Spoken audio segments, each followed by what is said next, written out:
บ่ได้แบ่งเป็นออเดอร์ต่อไปซะทุกคนเนาะไม้นี้ยังก้ำกึ่งอยู่เนาะไม้นี้ยังก้ำกึ่งเนาะเบิ่งจากแท่งเทียนที่น้อยเนาะบ่ว่าเฮาต้นทุนน้อยต้นทุนหลายทุกคนเนาะก็เฮายอมรับความเสี่ยงได้เท่าใดเนาะเฮามีงบน้อยเนาะมีงบน้อยก็มีผู้ใช้แยกหน้าจอประชุมออกไปแล้วทุกคนเห็นหน้าจอที่ข้อยแชร์บ่เห็นเนาะเห็นปกติเนาะโอเคมาหลักๆทุกคนเนาะพยายามบริหารต้นทุนของเฮาคูณให้ได้4-5ไม้เนาะหรือว่าบริหารเกือบจัน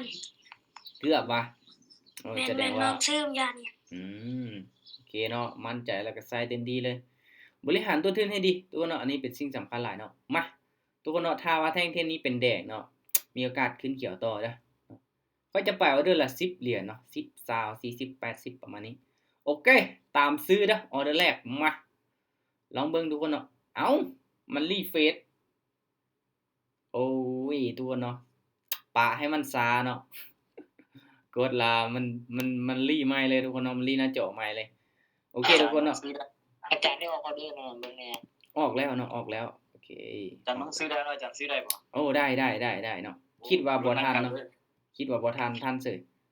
เพราะว่า MACD ก็เห็นบ่เนาะโวลุ่มเขียวเนาะกำลังขึ้นมาเนาะออเดอร์นี้จังได๋ลูกเขียวงามๆปึ๊บแน่เขียวงามๆออเดอร์แรกเท่าไหร่อาจารย์ออเดอร์ที่1เนาะออเดอร์ที่1เด้อทุกคนเด้อโอเคออเดอร์แรกข้อยก็ย้ำก่อนเด้อทุกคนเด้อเนาะสำหรับทุกคนที่เข้ามาร่วมเนาะถามได้ส่วนได้เนาะให้วิเคราะห์ไปนำกันเด้อไผที่อยากเทรดตามข้อยต้องยอมรับความเสี่ยงให้ได้เนาะเวลาเสียเราจะบ่โทษกันเนาะมาเนาะมาเบิ่งนำกันออเดอร์นี้สบายดีจังโอเคมาทุกคนเนาะออเดอร์นี้ตามซื้ออีกบ้านหนึงเด้อตามซื้ออีกก่อนบ้านหนึงก้ำกึ่งอยู่เด้อทุกคนเด้อเนาะออเดอร์นี้แต่ว่าค่อยเบิ่งจากMACD นี่ยังขนานกันขึ้นเนาะยังมีวอลลุ่มเขียวเนาะและอินดิเคเตอร์ตัวนี้เด้อทุกคนเด้อมันใกล้ที่จะตัดขึ้นแล้วเนาะใกล้ที่จะตัดขึ้นไปแล้วบ่สนเลยเด้อตามตลอดเด้อตามได้ส่วนได้ทุกคนเนาะมาไปวิเคราะห์ไปนำกันเนาะวิเคราะห์ไปนำกันบริหารต้นทุนดีๆทุกคนเนาะจะได้ก็ขึ้นอยู่เลยมีโอกาสขึ้นไปได้เนาะอินดิเคเตอร์ตัวนี้โอ้ยเอ้าโอ้ยได้เสยทุกคนเนาะป๊าดโตมันอย่าเกินไปติบ่ป๊าดมันอย่าเกินทุกคนเนาะโอ้ยนี่แหละทุกคนเนาะเกินเลเวลหั่นน่ะมาปรับเงินไปต่อทุกคนเนาะบริหารต้นทุนดีๆเนาะกราฟสวิงจังซี่ทุกคนเนาะคือที่เว้าเด้อถ้าว่าอินดิเคเตอร์ตัวนี้ตัดขึ้นเนาะมาข้อยจะตามซื้ออีกมั้ยตามซื้อเด้อเป้าหมายก็คือ10-20%ของต้นทุนทุกคนเด้อเนาะเป้าหมาย10-20%ของต้นทุนมาเบิ่งนำกันทุกคนเนาะว่าแท่งนี้เนาะมันจะขึ้นไปต่ออีกได้บ่เนาะเพราะว่าหากตัดกันขึ้นเนาะเขียวก่อโตขึ้นไปงามๆเลยมาออเดอร์ที่3เนาะทุกคนเนาะออเดอร์ที่3ในรอบนี้มาเดี๋ยวมาลุ้นมานำกัน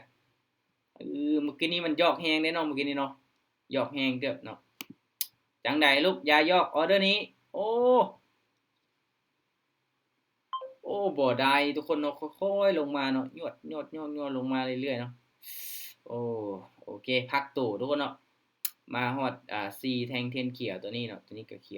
ยวพักตู้แสดงว่าช่วงนี้ก็บ่เป็นเทรนด์ที่ว่างามจนเกินไปเนาะมาทุกคนเนาะถ้าว่าแท่งนี้เป็นแดงเด้อข้อยยังมักซื้ออยู่เนาะปรับเงินเนาะคูณเงินไปเป็นเขียวเนาะโอเคเป็นเขียวก็ตามซื้ออีกบ้านหนึงมาทุกคนเนาะตามซื้อเด้อเอาเลยป๊ากราฟสวิงแฮงแท้ทุกคนเมื่อกี้นี้เนาะสวิงแฮงอีหลีเนาะจวดลงมาแดงเนาะแล้วก็จวดขึ้นไปเขียวอีกเสียดายมาทุกคนเนาะอีหยังก็เกิดขึ้นได้เนาะโอเคออกไปโอเคมาเดี๋ยวบริหารต้นทุนดีๆเนาะเดี๋ยวเรามาเบิ่งนำกันออเดอร์นี้เกินไปทุกคนเนาะ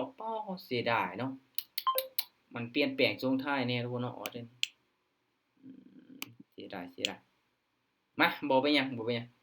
เดี๋ยวเรามาเบิ่งใหม่แสดงว่าตัดขึ้นไปอยู่ทุกคนเนาะแต่ว่ามันก็ห่างออกจากกันเนาะเบิ่งจากตัวนี้เนาะบ่งามปานใดเนาะโอเค MACD เริ่มลงมาแล้วมาทุกคนเนาะออเดอร์ที่3ต้องเอาเน้น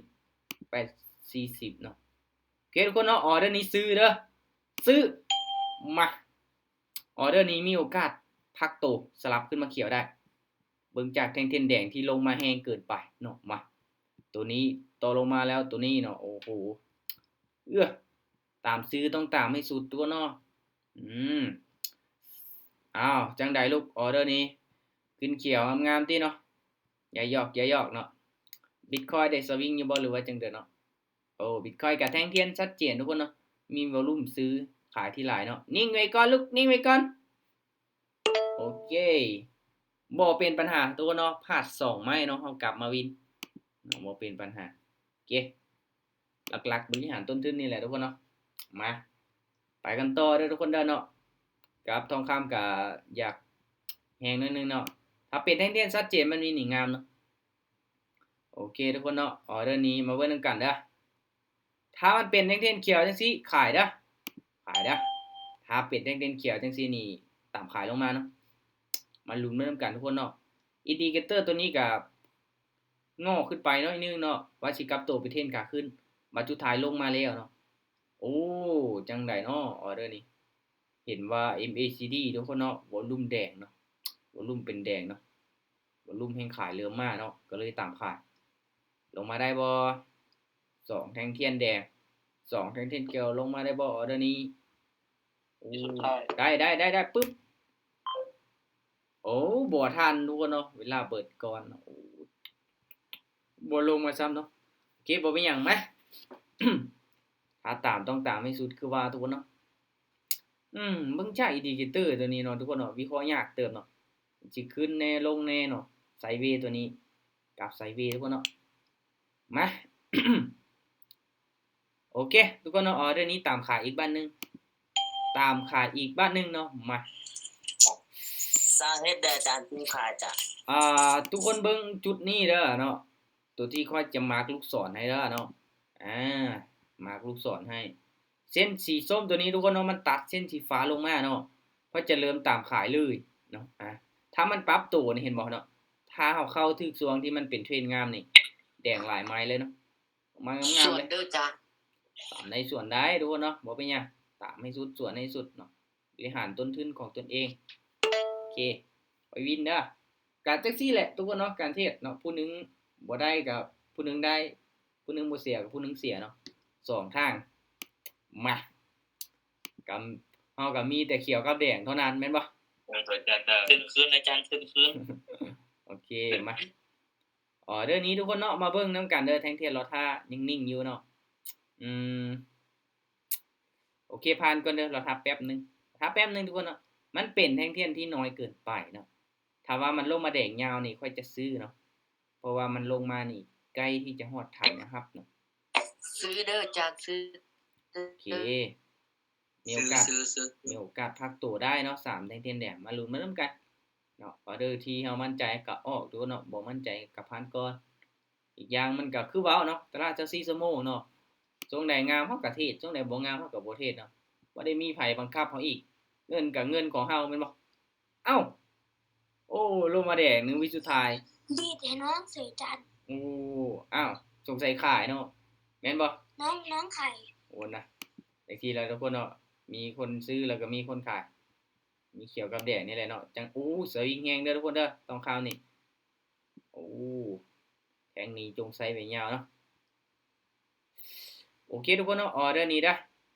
โอเคตามซื้อบ้านนึงเด้อตามซื้อบ้านนึงเนาะลงมาจั่ำเลยทุกคนเนาะลงมาจั่ำเลยบาดนี้เนาะมาลุ้นมานำกันเนาะเพราะว่ามันลงมาแดงนี่1 2 3 4 5ไม้แล้วสาเหตุที่ว่าซื้อทุกคนเนาะก็ย้อนว่าแท่งแดงตัวนี้แหละที่มันลงมายาวกว่าหมู่เนาะมีโอกาสสลับได้เนาะใช้คำว่ามีโอกาสเนาะโอ้จังได๋ลูกขึ้นไปติเมื่อกี้นี้ยังลงมาได้เนาะโอ้บ่ได้ทุกคนเนาะยังเป็นส่วนจันโอเคเห็นบ่ทุกคนส่วนออเดอร์ที่ค่อยพลาดทุกคนก็วินเนาะทำได้ส่วนได้ยังเป็นแนวโน้มขาลงคือเว้าทุกคนเนาะเห็นบ่ถ้าอินดิเคเตอร์ตัวนี้เนาะยังตัดยังขนาดก็ลงมาเฮาไปตามซื้อนี่โอ้เฮาสวนเทรนเนาะสวนเทรนก็ได้เลยมาออเดอร์นี้ลงมาแดงยาวแท้ทุกคน โอเคทุกคนเนาะซื้ออีกบ้านหนึงเด้อซื้ออีกบ้านหนึงถ้าออเดอร์นี้ยังบ่ขึ้นเขียวล่ะเฮาจะรอจังหวะดีๆเนาะเพราะว่าอันตรายเด้เนาะเพราะว่าอินดิเคเตอร์ตัวนี้ก็ยังขนาดกันลงมาอยู่เนาะแต่ก็เชื่อมันเนาะมันลงมาแล้วมีโอกาสพักตัวอยู่เนาะแต่เฮาก็เบิ่งจากแสงเทียนตามเนาะออเดอร์นี้ตามเนาะคันว่าตามนี่มันต้องขึ้นเขียวเท่านั้นแหละ ที่ส่วนในแอมซึ่ง โอเคจังซี่แหละทุกคนเนาะจังม่วนแน่มีคนตามมีคนสวนแน่2ทางเอาจังได้ปึ๊บนี่ค่อยวินเด้อทุกคนเด้อไปกันต่อเทศเบาๆทุกคนเนาะซิ่วๆไปก่อนนะอย่ากดดันจนเกินไปนะเวลาเทศนี่อย่ากดดันจนเกินไปเอาต้องซิ่วๆไปก่อนเนาะจะวิเคราะห์กราฟได้มาออเดอร์นี้แท่งแดงน้อยแท้เนาะเดี๋ยวมาเบิ่งนำกันเด้อโอ้ขึ้นเขียวโอเคทุกคนเนาะออเดอร์นี้เด้อตามขายบ้านนึงถ้ามันเป็น2แท่งเด่นเขียวเนาะค่อยจะตามขายบ้านนึงอุ้ย ส่วนเด้อจานส่วนเด้อ โอเคออเดอร์นี้ก็ลังเลเนาะออเดอร์แต่เบิ่งจากกับ แนวโน้มมันเนาะมีโอกาสลงมาได้ แต่ก็ได้จาน ไปบ่มันเจรกับผ่านก่อนทุกคนเนาะ ตาม จานนี้ ยาวเว้ย สาเหตุที่กดขายทุกคนเนาะถามว่ามันเป็นแนวโน้มขาลงเนาะแดงมาหลายๆเนาะและเขียวมาพักตัวเนาะ2ไม้นี่ค่อยตามขายเลยเนาะโอเคมั่นใจยังอีก6เหรียญเนาะเฮาก็ได้ 20% ของต้นทุนเนาะก็ถือว่าหลายเนาะมาโอเค ต้นกระทึกนี่คือน้องไซน้องกระตาม โอเค มันเพื่อกระสวน เทือกระตามมันเทือกระส่วนเนาะตามได้ส่วนได้โอเคทุกคนเนาะออเดอร์นี้ผ่านก่อนเด้อผ่านก่อนเดี๋ยวเติมแบตก่อนเนาะเดี๋ยวแบตสิดับปะโอเคมาทุกคนเนาะอีกไม้นึงเด้อเนาะอีกไม้นึงนี่เฮาจะได้กำไรตามเป้าเลยแหละเนาะเพราะว่าต้นทุน300เนาะถ้าบวกมา60เหรียญนี่ 20% แล้วเนาะสำหรับก็นี่เข้าไปเทศเก็บรอบละ20เนาะรอบละ 10% ตั้งแต่ Bitcoin แล้วก็ทองคำ1 2 3 4 5 6 7 8 9 10ออเดอร์แล้วเขาออกไปเนาะ10ออเดอร์แล้วพลาดไป4ทุกคนเนาะพลาดไป4วิ่นไป6แสดงว่าอัตราชนะ 60% เห็นบ่กำไรมา200ป่ายนะมื้อนี้มาเดี๋ยวมาเบิ่งน้ำกันอีกไม้นึงทุกคนเนาะอย่างน้อยก็กำไรตามเป้าแล้วก็โอเคแล้วเนาะโอ้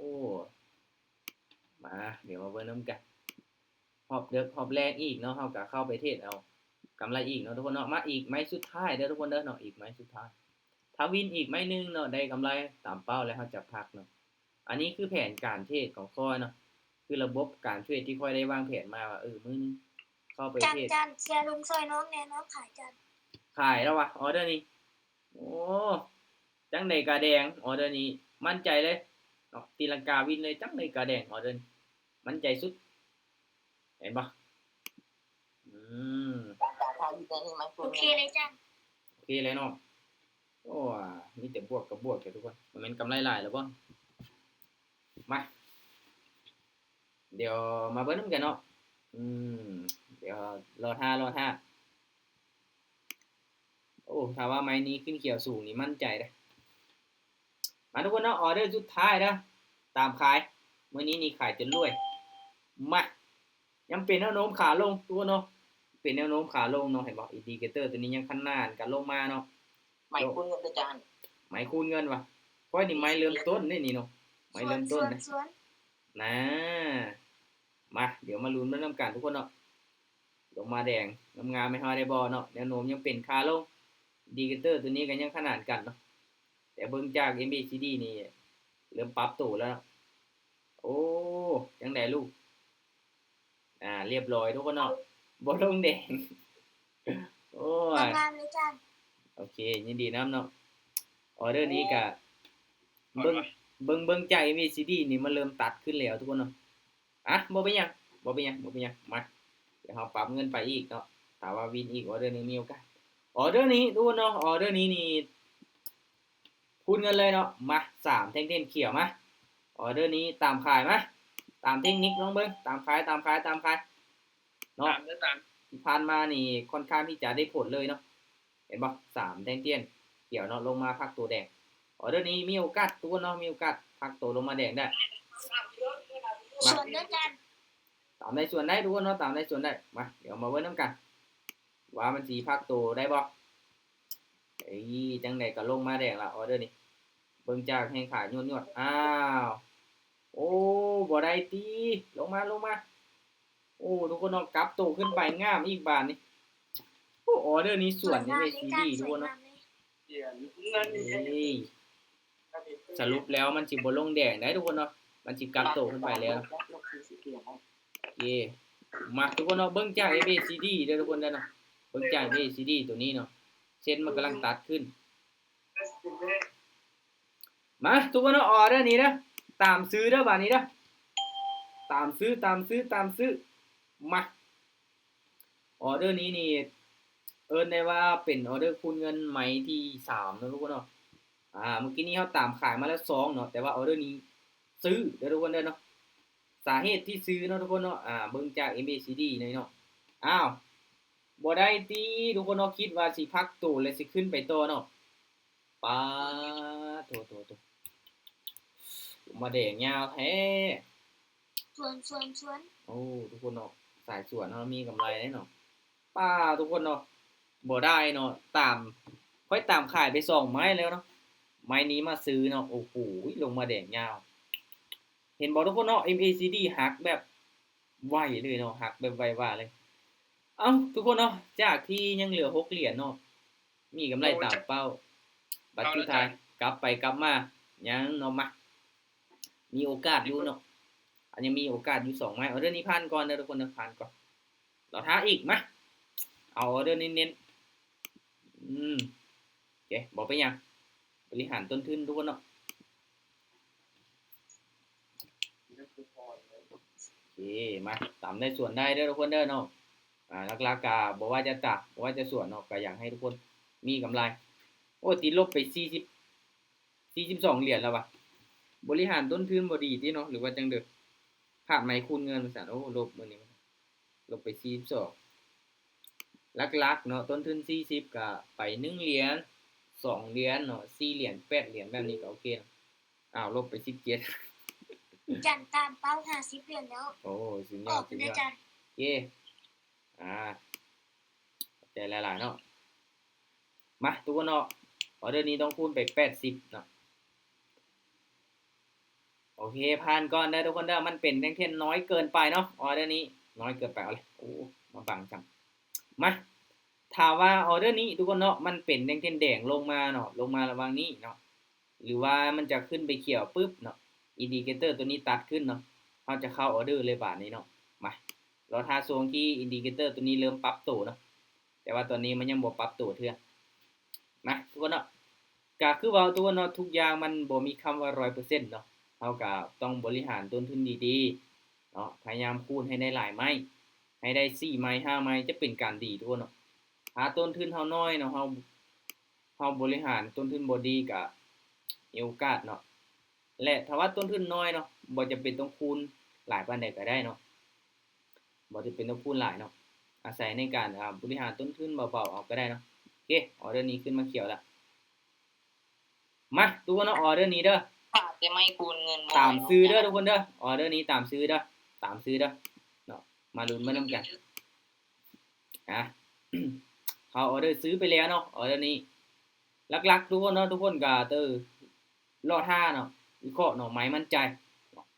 โอเคเอามั่นใจเราจะเข้าออเดอร์ไปเนาะมาเดี๋ยวเฮามาลุ้นมานํกันว่ามันสิขึ้นเขียวได้บ่ออเดอร์นี้ซื้อมาแทรก3จังหวะแล้วเนาะแดงโอเคมามีโอกาสขึ้นเขียวได้ออเดอร์นี้ขึ้นไปลูกขึ้นไปปึ๊บแน่มันสิไปอยู่ไสทุกคนเนาะกำไร60เหรียญเป๊ะเลยเนาะมา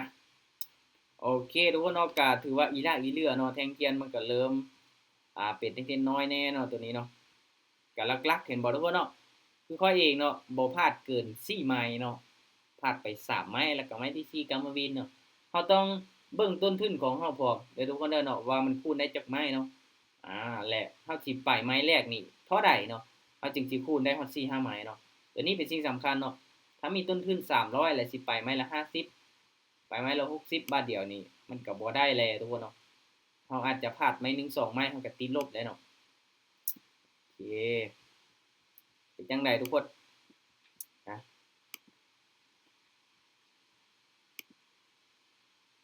แป๊บนึงเนาะถึง50ติดลบเปล่า1.1 โอเค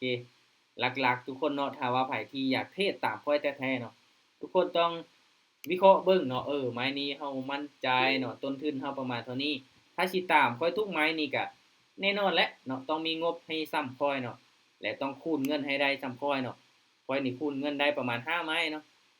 นั่นแหละแล้วก็บ่พลาด5ไม้เนาะบ่พลาดเกิน3ไม้ติดจำเนาะพลาดแต่3ไม้เนาะไม้ที่4ก็วินเนาะก็เฮ็ดให้มีกำไรอัตราชนะ57เนาะโอเคทุกคนเนาะสำหรับรอบนี้นี่ก็ถือว่าเบาๆเนาะสำหรับมื้อนี้ทีมงานก็